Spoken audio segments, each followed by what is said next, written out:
Hadirin yang dirahmati Allah Subhanahu wa taala, kita lanjutkan pembahasan masalah udhiyah. Masalah kurban, keranten benjing kedap malih kita kurban. Jenengan bodoni Rebo apa Kemis, Pak? Kemis ya. Enak sing Rebo apa ora? Mboten. Lah nyapa stok Rebo kok stok Kemis?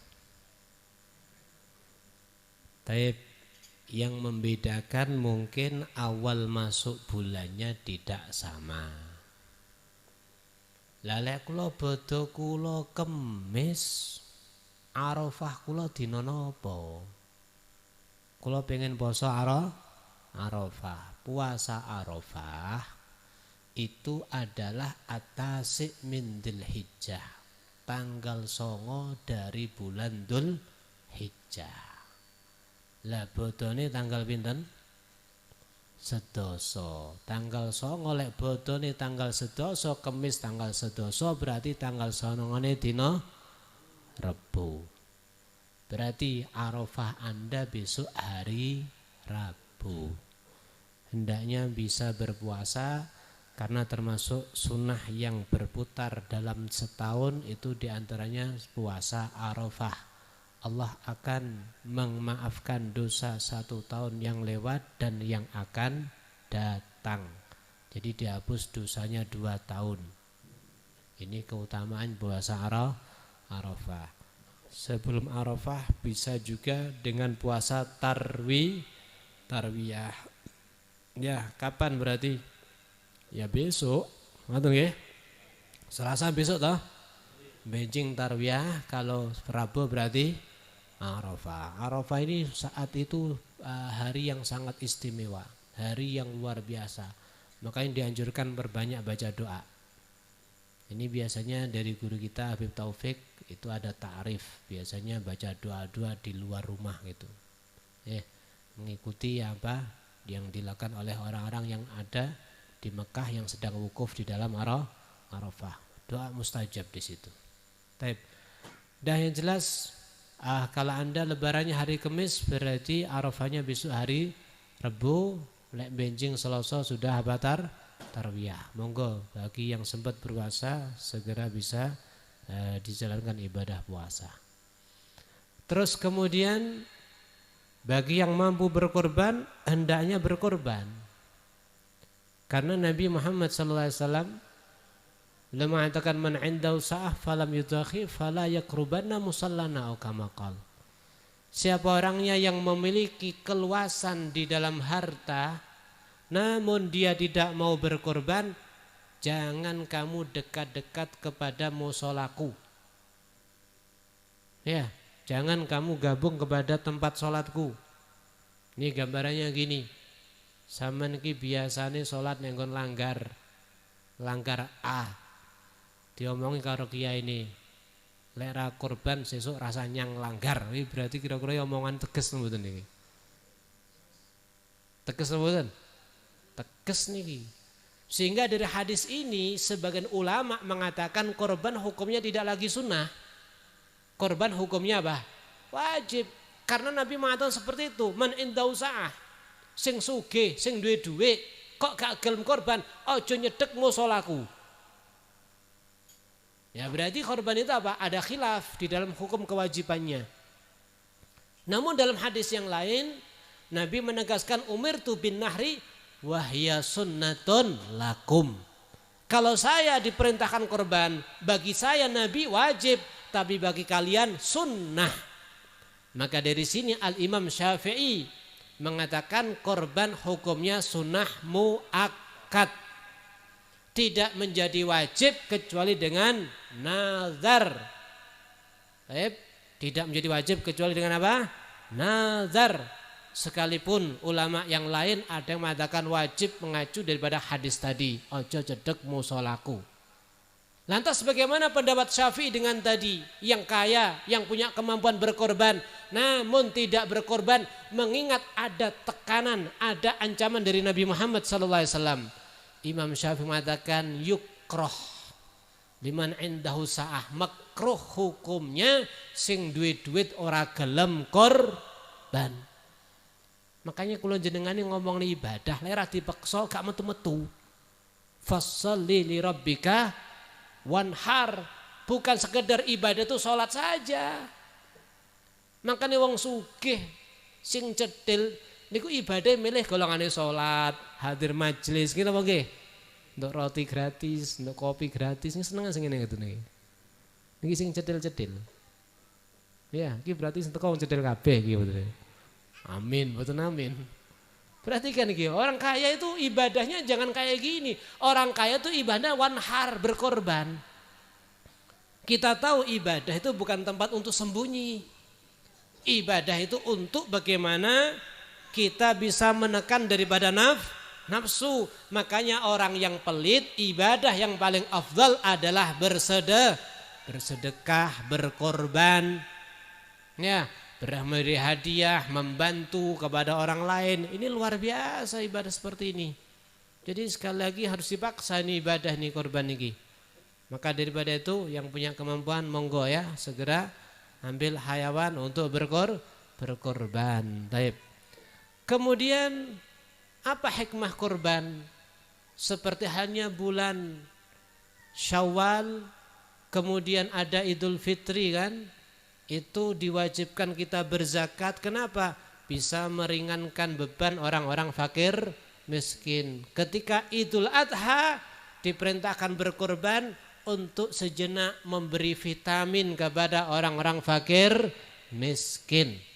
Berarti kula jenengan ini ya dengan berkorban hewan itu menjadi miliknya Allah yang akan disuguhkan kepada fakir miskin.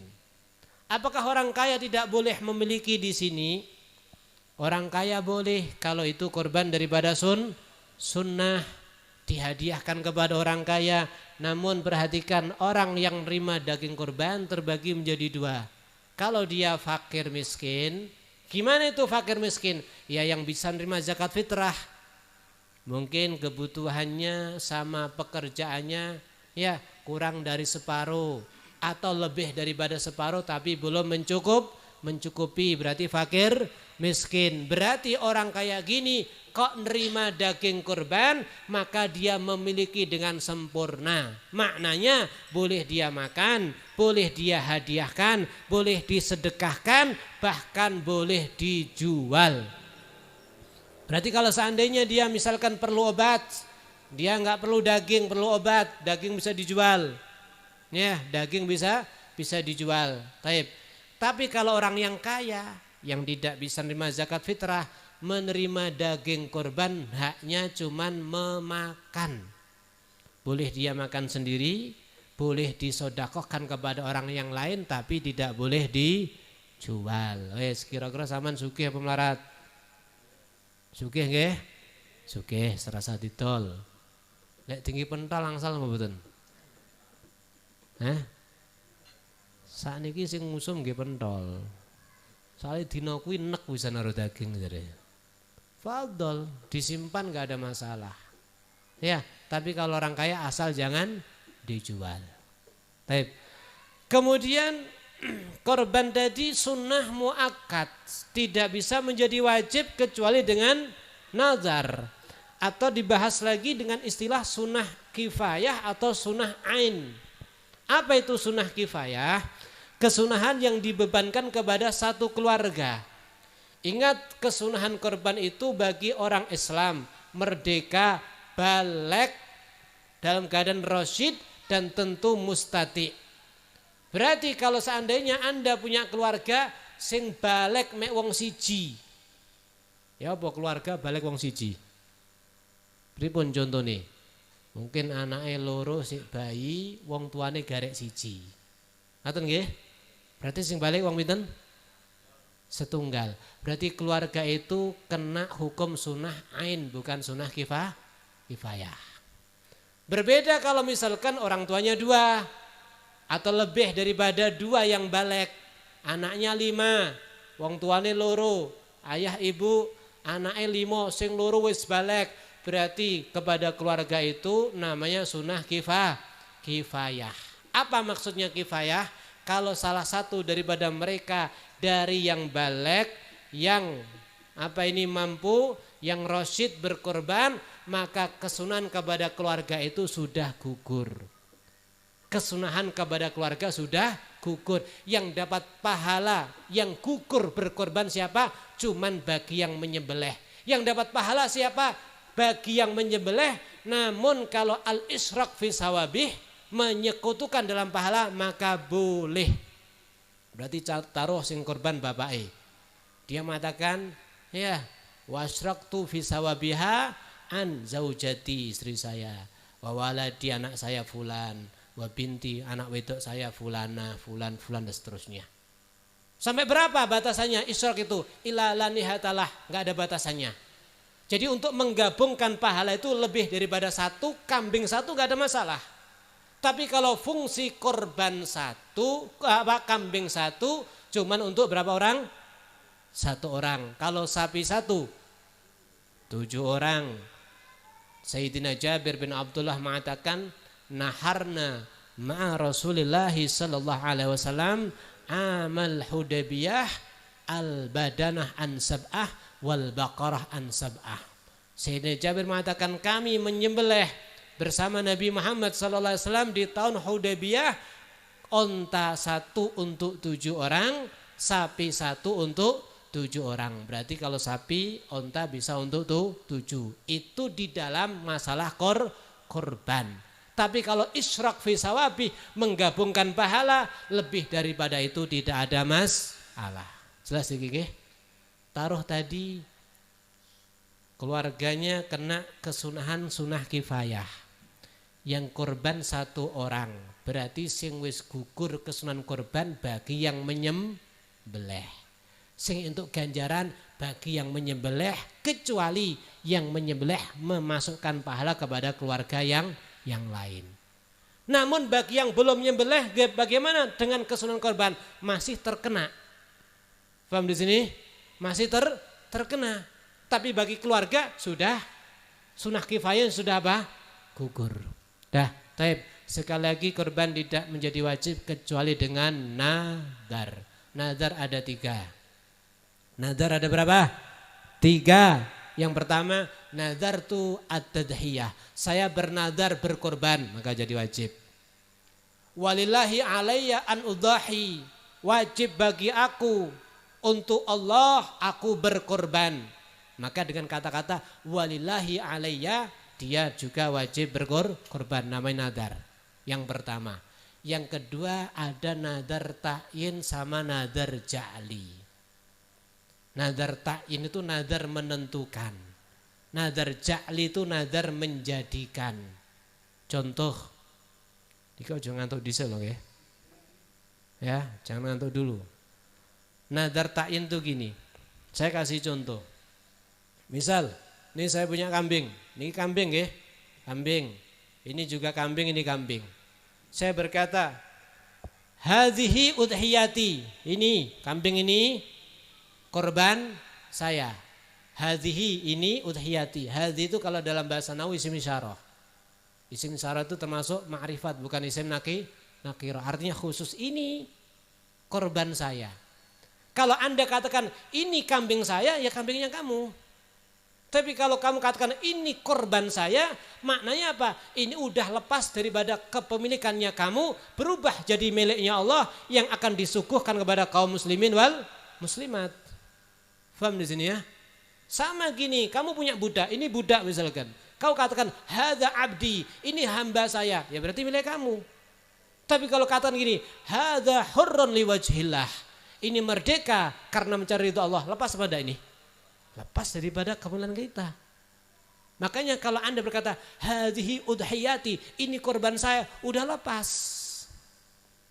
Sama dengan Anda berkata ja'altuha udhiyah, aku akan jadikannya dia korban. Ini namanya nadar ja'li. Mungkin sama nek buritan duwe wedhus tiparing tanggane, ditekoki karo tanggane, kae sing gedhi lanang kae arepe mbok dadeni korban piye? Pertanyaan apa? Hal ja'altaha udhiyah? Apakah kamu akan menjadikannya dia korban? Lek saman muni iyo, berarti sama dengan berkata apa? aku akan menjadikannya korban. Bagaimana ini? Jadinya wajib. Ya, jadinya wajib. Cuman di sini ada khilaf di dalam hukum kewajibannya. Kalau pendapat Sayyid Umar Basri, selama ada tujuan ikhbar. Apa itu ikhbar? Kepengen memberi kabar terhadap rencana berkorbannya, maka lam tata'ayyan atau tidak menjadi wajib. Itu pendapat Sayyid Umar Basri. Namun pendapat yang kuat tetap itu dikatakan wajib. Berarti untuk mengkhilah pertanyaan itu, maka jawab kasih bahasa uridu, pengenku. Ana wong teko wedhusmu kae arepe mbok dadekne korbanmu ya. Jawaban piye? Pengenku. Lek pengen, lek sida iya, lek ra sida yo ora sida kan ngono nggih. Kan usume arep daftar sekolah nggih. Daftar mondok barang niki. Ya, perhatikan di sini. Jadi kasih bahasa apa? Pengenku. Maka selesai. Nggih. Makane sampean lek teko ya aja menjebak ngono lho nggih. Sing teko njebak. Iki korbanmu ya. Lek muni iya, padha karo piye? Iki korban. Tekoke sing tekoke aja ngono. Apa kamu punya rencana itu mau kau jadikan korban? Niku tekoke kan boten jebak nih nggih. Lek muni iya berarti ya rencana kan berarti. Taib, dah jelas ya. Nah, berarti kalau menurut Sayyid Umar Basri, kalau Anda ada tujuan ikhbar maka tidak menjadi wajib. Namun sing penak wis sampean walaupun rencana wis mateng, tetap bahasa pakai rencana jangan ditinggalkan. Rencana saya tahun ini saya berkorban. Ngono to nggih? Rencana saya kambing ini saya buat korban. Rencana saya akan berkorban. Kasih rencana. Itu tidak akan menjadi wajib. Lantas bagaimana kalau kita menyerahkan kepada panitia? Pak panitia niki korban kula. Ayo piye ya? Hah? Pak panitia kula nyuwun tulung jenengan dados wakil supados nyembelihne nggih lan niataken lan bagekaken dumateng korban sunnahku kula. Ngoten nggih? Duwe korban apa? Sunnah utawa dateng nyembelih niki. Korban kula sing rencane wah dawa niku nggih. Pokoknya sing jelas panitia itu cuman kita perintahkan apa? Untuk wakil di dalam menyembelih, ya niat dan juga apa? Membagi. Wis nyuwun tulung jenengan kula dados wakil kula nggih untuk menyembelih dan membagi dan juga niatnya. Taib. Niat untuk menyembelih korban jelas hukumnya wajib kecuali nadar ta'yin, maka enggak menjadi wajib.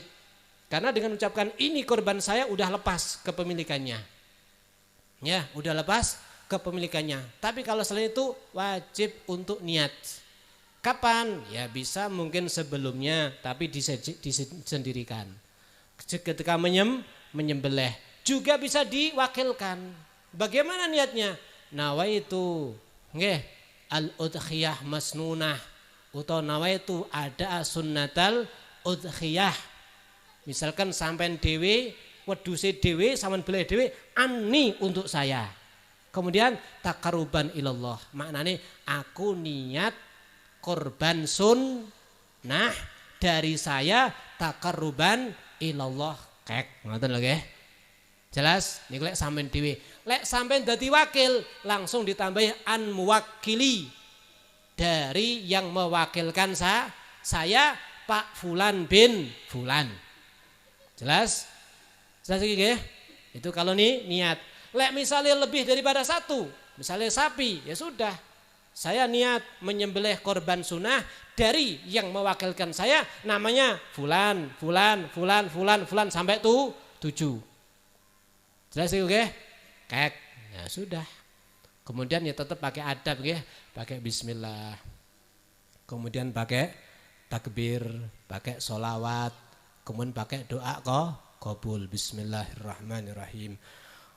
Allah akbar, Allah akbar, Allah akbar walillaham. Allahumma shalli ala sayyidina Muhammad wa ala sayyidina Muhammad. Allahumma hadhihi minka wa ilaika fataqabbal min. Sapa sing duwe ngoten nggih? Min muwakkili. Ya Allah hadhihi minka wa ilaika. Niki nikmat saking panjenengan wa ilaika lan kula sodhoraken dhateng panjenengan fataqabbal. Semoga engkau terima min dari lek sampean di berarti minni dari saya. Lek sampean wakil dari yang mewakilkan saya fulan. Dari yang mewakilkan saya fulan sampai itu 7. Ngoten nggih? Baru seret. Kalau misalkan asyrak fi sawab menggabungkan dalam pahala, bisa digabung ya, niat tadi ya dan juga digabungkan tadi. Jadi gini, nawaitu al-udhiyah masnunah atau nawaitu ada al-udhiyah masnunah atau sunnatal udhiyah ya.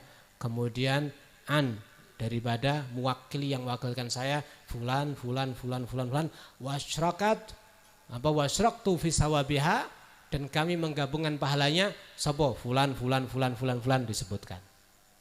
Ya, fadhol itu juga tidak ada masalah. Nggih, langsung disembelih.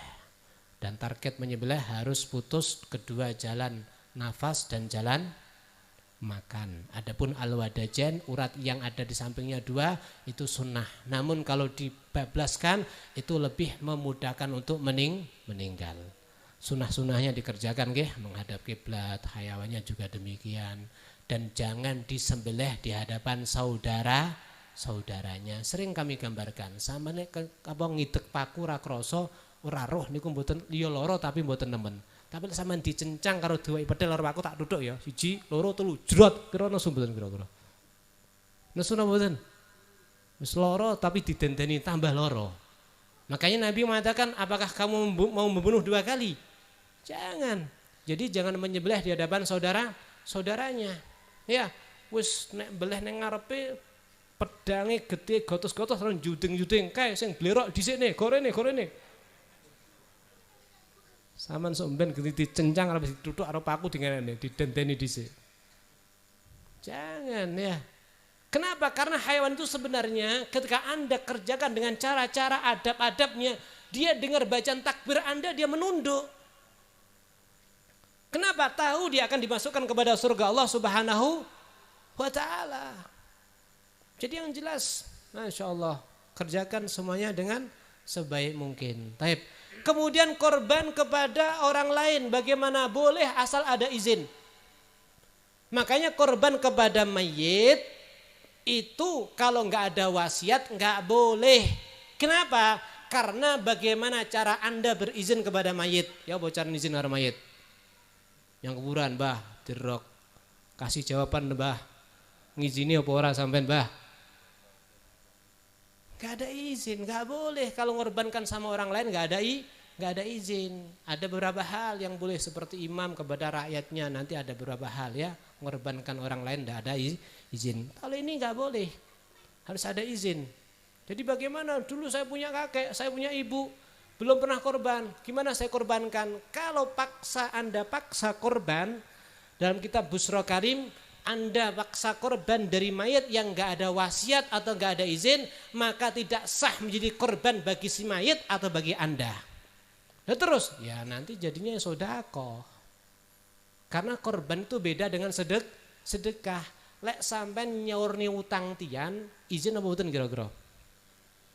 Sampean nyaurni utang kula, izin kula mboten kira-kira? Cara mboten izin kula nesu mboten kira-kira? Matur suwun ya. Ini beda dengan itu. Ini beda. Kalau korban ini unsur ibadah. Ya berarti beda. Beda juga dengan masalah haji, sholat dan sebagainya. Yang jelas kalau korban harus ada izin. Makanya lek rumoso dereng saged korban, hari ini juga segera tulis wasiat saya. Memberi izin kepada siapapun. Ya, apakah saudara kenal enggak kenal, tetangga, dulur, konco, untuk mengkorbankan kepada saya tulis gantung nek mau sampean wasiat sumben generang repotnya anak putu ya betul. Taib. Nah itu taib. Kemudian korban itu ujung rambut sampai ujung kaki nggak boleh ada yang dijual, apapun nggak boleh dijual, harus semuanya dikeluarkan. Sampai bagaimana Nabi mengatakan man ba'a jilda udhiyatihi fala udhiyatalah. Siapa orangnya yang menjual daging korbannya, kulit korbannya, maka enggak sah korbannya. Jangan dijual. Makanya para ulama mengatakan kalau kepala kambing sebagai opah daripada si pemboleng itu maknanya sama dengan dijual. Beda kalau sing boleng untuk bagian di antara bagiannya kepala kambing ini beda. Misal gini, sampean telepon, Reno, masjidku enek wedhus 30 sapi pitu. Belen opahe ndas. Berarti lek beleh 30 opahe pinten iki ngomongnya? Opahe pinten? 30 ndas. Ngoten nggih. Tapi lek bagian mungkin kena diwehi loro, kena wehi telu. Ki napa mboten? Wis kigal jagal iki ora upah-upahan iki. Gotong royongnya wis tak wehi loro mulya rasa kok liyane ngoten nggih. Nah, ini lain. Jadi kalau sebagai opah itu sama dengan dijual, maka enggak boleh. Baik, maka enggak boleh. Nah, berarti sekali lagi ujung rambut, ujung kaki harus dikeluarkan semuanya. Makanya enggak benar sikap mengambil langsung dimasak sebelum ditamlikkan dulu, dikasihkan hak milik lebih dahulu. Demikian tetelanipun. Ngerasa tetelan nggih? Kadang tetelan dumbruk nih, ayo sapa-sapa sing butuh. Enggak boleh ini. Kasih milik dulu sama orang. Mungkin panitia, wis pokoknya sing arepe melok dadi panitia dilungguhne sik, diumumne sik. Lah niki repot niki ora tau sapa langgar, sapa masjid lepas korban teko kabeh. Ngesaki gladi kabeh, sake gedi-gedi. Saling mengamankan. Iki lek enek ngene iki sapa sing tanggung jawab kula tekok jajal. Halo. Siapa yang tanggung jawab? Hah? Tetep sing salah sing tanggung jawab. Sinten sing salah ini? Tidak boleh ini jelas. Lantas bagaimana? Ya kita harus mengantisipasi, diumumkan, Pak, ya, ojo bakar siji, ojo njikuk tetelan loro.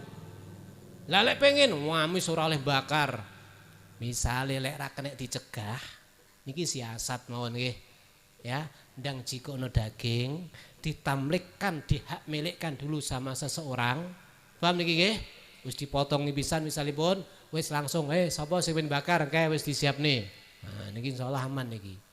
Berarti yang dibakar itu sudah menjadi milik siapa? Seseorang. Wah, tapi nek mbok siasati kabeh, engko sing ditamlik iki wedhus sitok ya apa kira-kira? Ya niki cuma anu ngoten nggih. Demikian tetel, kasihkan hak milik orang seseorang dulu. Ya, semuanya enggak boleh. Wis ojo ngengkel. Ya. Lantas bagaimana? Kita udah hati-hati, kemudian saya dapat informasi fulan bin fulan jiko iki misalnya. Maka bagaimana?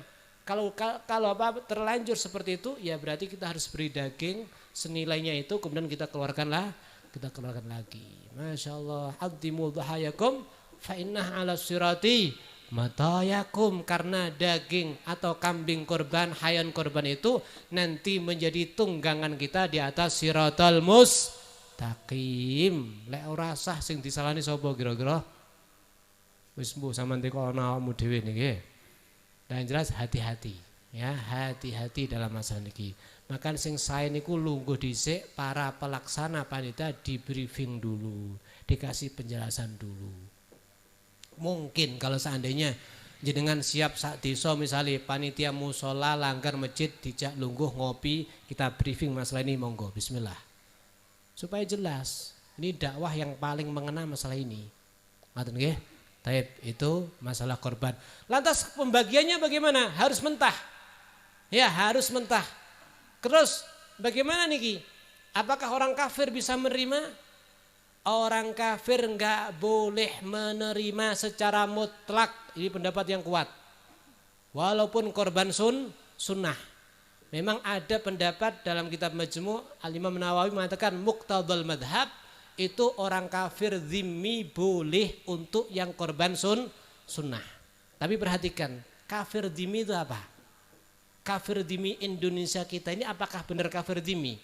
Karena definisi kafir zimmi itu yang kami ketahui adalah orang yang minoritas kafir hidup di mayoritas, kemudian dia harus membayar pajak.